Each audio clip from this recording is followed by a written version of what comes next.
kemudian hipotesis statistik, lalu penerimaan dan penolakan hipotesis, kemudian mengenai hipotesis nol dan hipotesis tandingan, kemudian kesalahan pada pengujian hipotesis, lalu tingkat signifikansi, uji ekasisi dan duisisi, p-value, dan yang terakhir adalah proses pengujian hipotesis.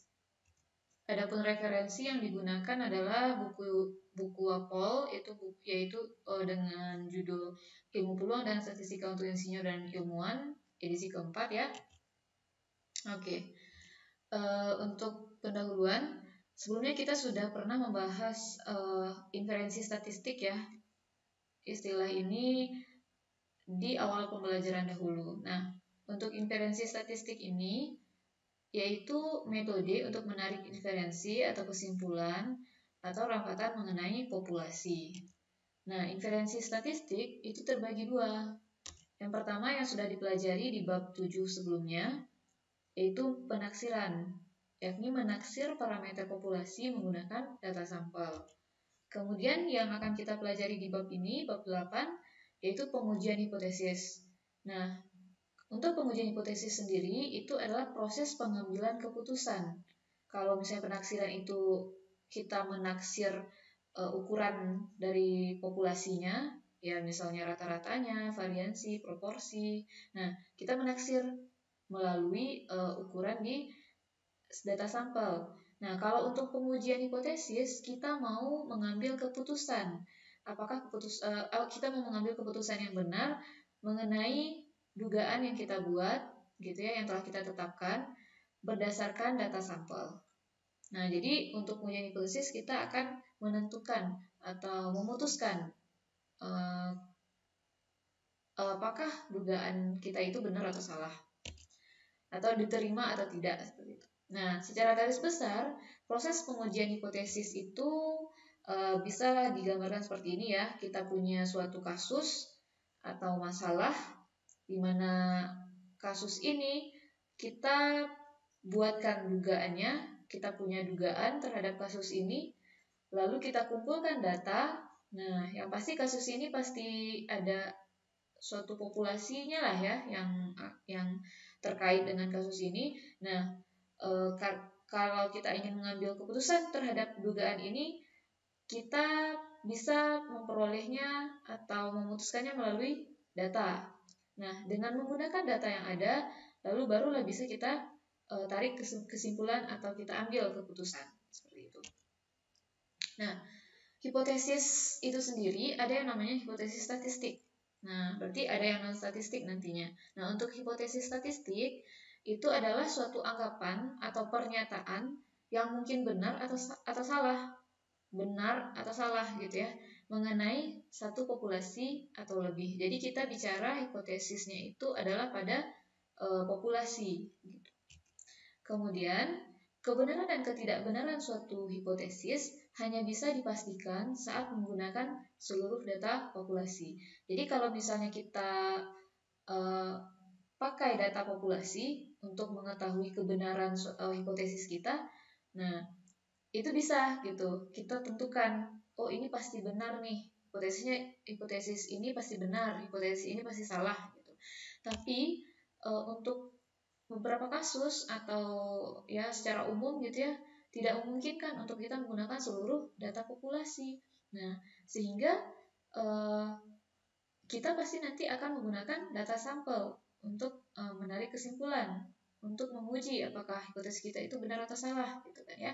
Nah, karena kita menggunakan data sampel yang artinya bagian dari data populasi, maka dalam perancangan pengambilan keputusan kita tahu, kita harus menyadari bahwa akan ada peluang bahwa keputusan yang kita ambil itu salah.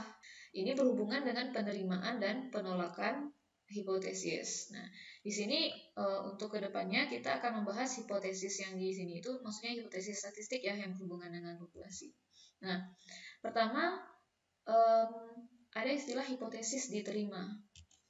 Nah, penerimaan suatu hipotesis itu tuh menegaskan bahwa data yang diperoleh tidak cukup memberi kenyataan untuk menolak hipotesis yang sudah kita tetapkan. Jadi Ini sehubungan dengan yang kita bahas sebelumnya bahwa kita menggunakan data sampel. Kalau data sampel, berarti kan data yang kita ambil itu ada kalanya tidak memenuhi 100% hipotesis yang kita mau gitu ya. Nah, makanya apabila kita dalam suatu keadaan menerima hipotesis, itu berarti bukan mengatakan hipotesis yang lain itu salah atau bagaimana gitu ya, tapi ini hanya menunjukkan atau menegaskan bahwa data sampel yang kita peroleh itu tidak memberi tidak cukup untuk menolak hipotesis tersebut seperti itu. Nah, sedangkan untuk hipotesis ditolak itu artinya adalah penolakan hipotesis menunjukkan bahwa kenyataan dari sampel membantah kebenarannya. Jadi di sini kita mengasumsikan bahwa hipotesis yang kita buat itu benar gitu. Nah, ketika terjadi penolakan, artinya data sampel kita itu membantah kebenaran yang ada pada hipotesis kita. Itu ya. Nah, jadi dalam hal ini saat hipotesis benar, kemudian hipotesis itu diterima, nah, itu artinya akan ada sedikit kemungkinan atau dalam artian akan ada peluang yang bernilai kecil gitu ya, peluangnya kecil bahwa informasi dari sampel yang kita peroleh itu bertentangan dengan hipotesis kita. Jadi walaupun kita tahu ini benar nih gitu, terus kita ternyata hipotesis yang kita bicarakan itu juga diterima, tapi akan ada sedikit dari data sampel itu yang mengakibatkan bahwa informasi data sampel itu menolak atau bertentangan dengan kebenaran dari hipotesis kita ini. Akan ada aja gitu. Nah, setelah itu ada sebutan hipotesis nol dan hipotesis tandingan. Nah, hipotesis tandingan di sini bisa juga disebut dengan hipotesis alternatif. Nah, hipotesis nol itu biasanya dinotasikan dengan H0, sedangkan biasanya dinyatakan dengan tidak ada efek, tidak ada pengaruh, atau tidak ada perbedaan. Nah, dari misalkan penelitian itu banyak ya, tidak hanya penelitian di bidang matematika atau bidang kuantitatif, ada yang kualitatif juga. Nah, jadi hipotesis ini bisa dinyatakan dengan tidak adanya efek, tidak adanya pengaruh, atau tidak adanya perbedaan. Kemudian hipotesis yang dinyatakan hipotesis H0 ini itu dinyatakan dengan nilai tertentu. Jadi nilainya sudah jelas itu biasanya ya. Contohnya seperti ini nih. H0-nya itu dinyatakan dengan mu sama dengan mu 0. Artinya nilai rata-rata itu sama dengan, maksudnya kita mau menyatakan H0 itu dengan cara menentukan bahwa nilai satu rata-rata itu sama dengan suatu nilai seperti itu. Nah, untuk hipotesis tandingan atau alternatif, oke, di sini harusnya bukan nol ya, tapi tandingan. Nah, hipotesis tandingan biasanya dinotasikan dengan H1. Nah, hipotesisnya biasanya menyatakan ada efek, ada pengaruh, lalu ada perbedaan, seperti itu ya. Nah, kemudian biasanya hipotesis ini dinyatakan dengan beberapa nilai, tidak hanya satu gitu. Contohnya seperti ini. Bisa aja rata-ratanya itu tidak sama dengan mu 0. Ya, berarti kan kalau tidak sama dengan mu 0 ada banyak nilai yang lain ya selain mu 0.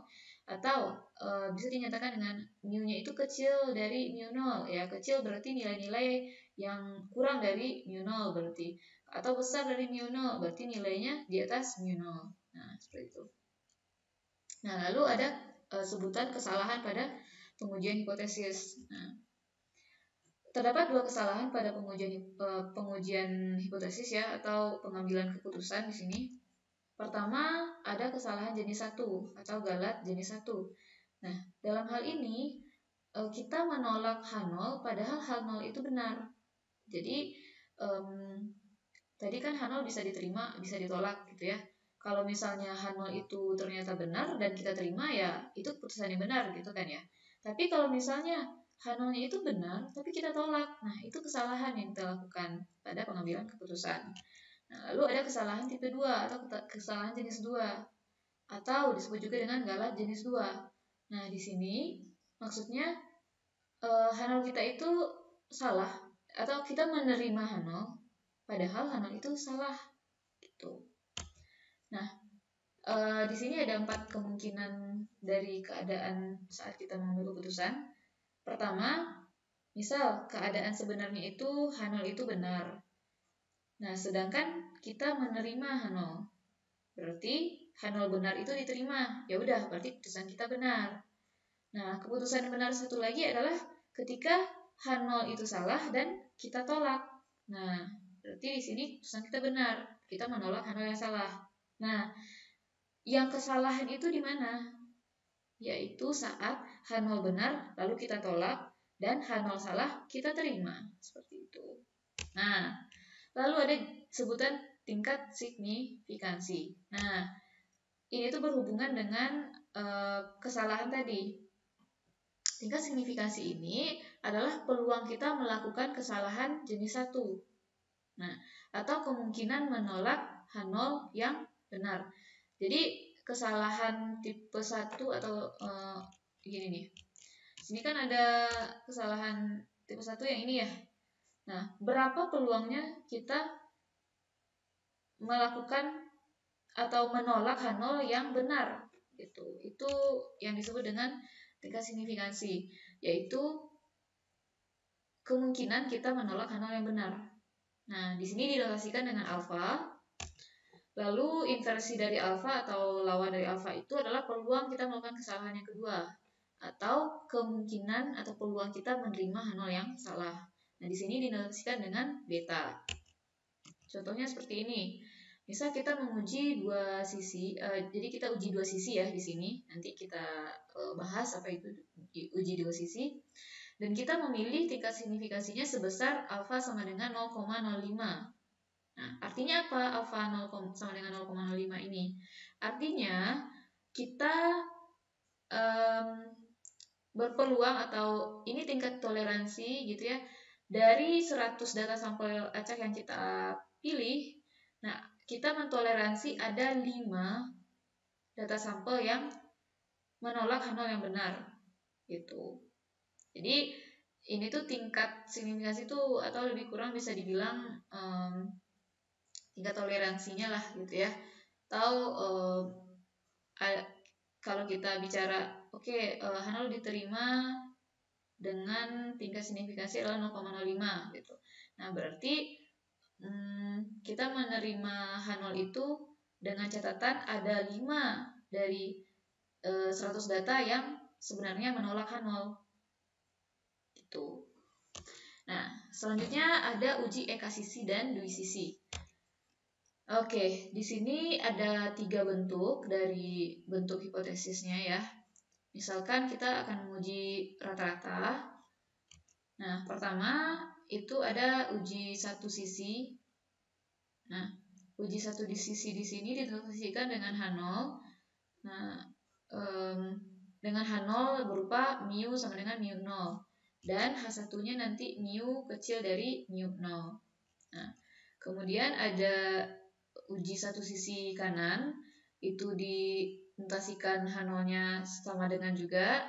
Namun, H1-nya itu besar. Jadi kalau kiri H1-nya itu kecil, pakai tanda kecil, kalau kanan itu pakai besar. Kemudian ada dua sisi, dinotasikan dengan mu H0-nya itu mu sama dengan, sedangkan H1-nya itu tidak sama. Nah, bentuk uji hipotesis satu sisi yaitu poin, di sini harusnya poin 2 ya, ini poin 3. Nah, untuk satu sisi kiri dan satu sisi kanan ini disebut juga dengan uji satu arah atau uji eka sisi.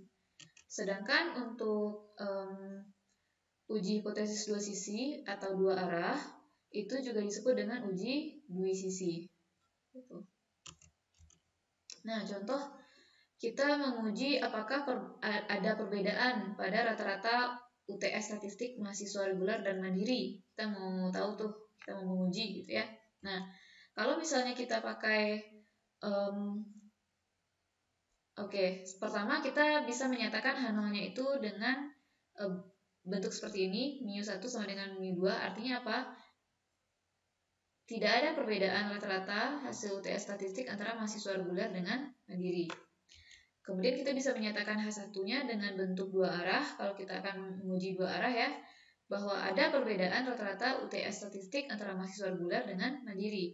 Nah, kalau ada perbedaan, kita nggak tahu kan perbedaannya berapa, ya udah kita bikin aja bahwa mu1 itu tidak sama dengan mu2.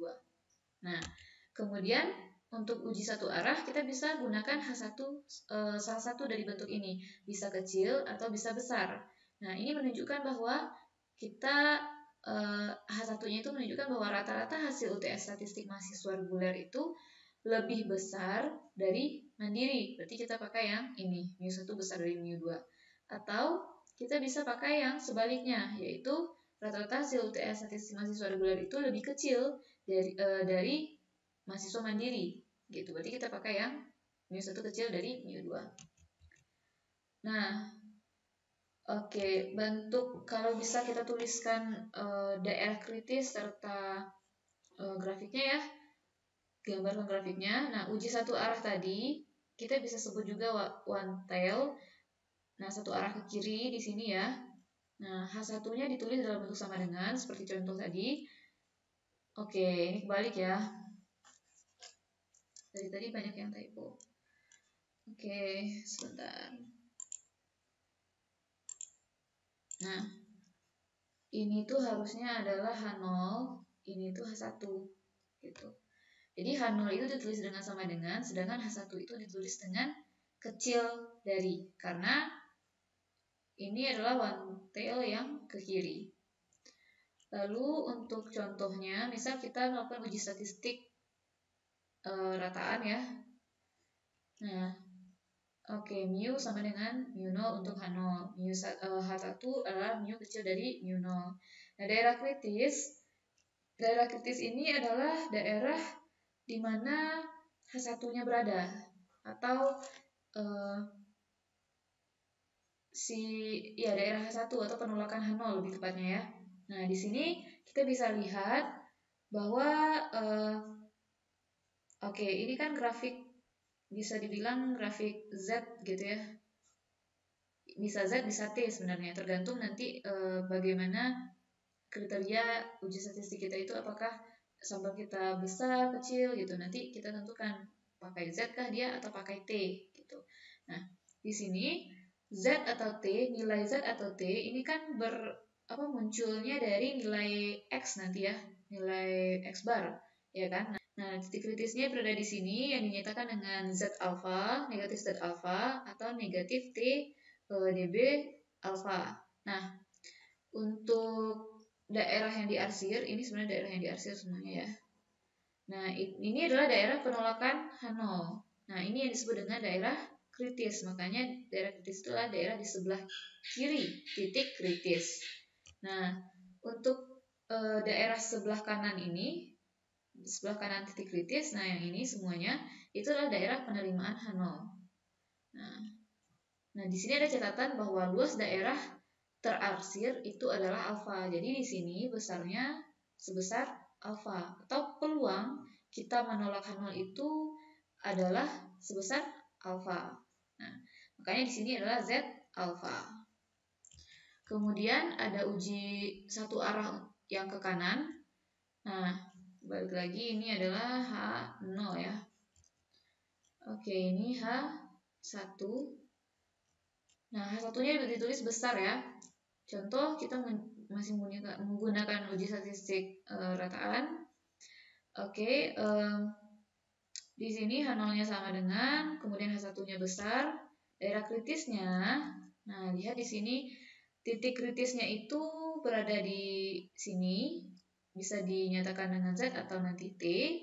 Lalu untuk daerah yang diarsir ini adalah disebut juga dengan daerah kritis atau daerah penolakan H0. Atau di sini bisa juga dengan daerah H1 nanti ya. Kemudian sedangkan daerah sisanya yang sebelah kiri ini adalah daerah penerimaan H0. Nah, untuk daerah yang ini itu daerahnya sebesar alfa. Maksudnya apa? Peluang kita menolak H0 itu adalah sebesar alfa. Makanya di sini kita pakai Z alfa dan T-nya yang alfa juga. Nah, kemudian yang terakhir ada uji dua arah. Nah, untuk uji dua arah, H0-nya kita nyatakan dengan sama dengan, H1-nya kita nyatakan dengan tidak sama. Nah, masih pakai uji statistik rataan. Kemudian daerah kritisnya di sini perbedaannya daerah kritisnya terbagi dua, dari kiri dan kanan titik kritis. Nah, karena tadi kita mengasumsikan bahwa tadi kita melakukan kesalahan tipe 1 itu sebesar alfa, ya kan? Sebesar alfa. Nah, kita melakukan kesalahan tipe 1 itu artinya apa? Menolak H0 ya. Menolak H0. Nah, jadi untuk kasus dua arah, nah, daerah kritis kita terbagi dua. Nah, makanya sebelah sini dan sebelah sini yang totalnya harus sebesar alfa juga. Mau tidak mau, titik kritisnya itu adalah saat Z alfa per 2 atau T alfa per 2 atau negatif alfa per 2 atau bisa juga pakai T ya, negatif T alfa per 2. Nah, jadi daerah kita menolak H0 itu adalah di kanan dan kiri ini. Nah, untuk yang tengah ini, nah ini adalah daerah penolakan H0, kiri dan kanan, dan yang di tengah ini adalah penerimaan H0. Oke, ada yang disebut dengan p-value, yaitu taraf keberartian terkecil sehingga nilai uji statistik kita yang kita amati itu masih berarti. Nah, nanti p-value kita ini akan kita bandingkan dengan nilai alfa. Apakah apabila p-value kita yang kecil dari alfa atau tingkat signifikansi kita tadi, maka H0 kita ditolak gitu. Kalau misalnya lebih besar atau sama dengan alfa, maka H0 kita diterima atau kita gagal menolak H0. Nah, selanjutnya di sini akan kita bahas mengenai prosedur pengujian hipotesis. Nah, untuk menguji suatu hipotesis tersebut, pertama kali kita harus merumuskan terlebih dahulu hipotesis nolnya. Nah, di sini diambil bentuk hipotesis nolnya adalah theta sama dengan theta 0. Nah, theta ini nanti tergantung kepada parameter apa yang ingin kita lihat, seperti itu. Nah, kemudian yang kedua, kita pilih hipotesis tandingannya apa. Kalau tadi H0-nya apa, kemudian H1-nya berupa apa bentuknya. Apakah kita pakai kecil, besar, atau tidak sama. Nah, itu tergantung ke kasus kita. Nah, kemudian yang ketiga, kita tentukan taraf signifikansi kita berukuran alfa seberapa gitu. Apakah 0,05, 0,01. Nah, untuk yang keempat, ini rumus uji statistik ini disesuaikan dengan parameter atau parameter yang ingin kita teliti, bagaimana data sampelnya, seperti itu ya. Nah, kemudian tentukan juga daerah kritisnya. Lalu, hitung nilai uji statistik dari data sampel. Nah, kemudian yang keenam baru kita menentukan apakah kita menolak atau menerima H0 berdasarkan apakah nilai uji statistik kita itu di dalam daerah kritis atau bila uji statistik tersebut mempunyai nilai dalam daerah kritis, nah nilainya itu di dalam daerah kritis, ya berarti kita menolak H0 gitu. Karena kan sekali lagi daerah kritis tadi adalah daerah tolak H0. Kalau hasil uji statistik kita tadi berada di dalam daerah kritis, berarti kita menolak H0. Atau kalau misalnya kita menggunakan nilai p-value, apabila p-value itu kecil, di sini kecil ya, dari alfa, maka kita menolak H0.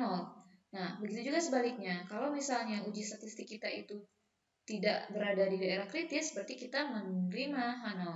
Atau kalau misalnya kita menggunakan p-value, berarti kalau p-value-nya itu nilainya besar atau sama dengan alfa, maka H0 kita juga diterima. Oke, sekian pembahasan mengenai pengantar pengujian hipotesis. Selanjutnya kita akan membahas mengenai pengujian hipotesis pada satu rataan. Terima kasih.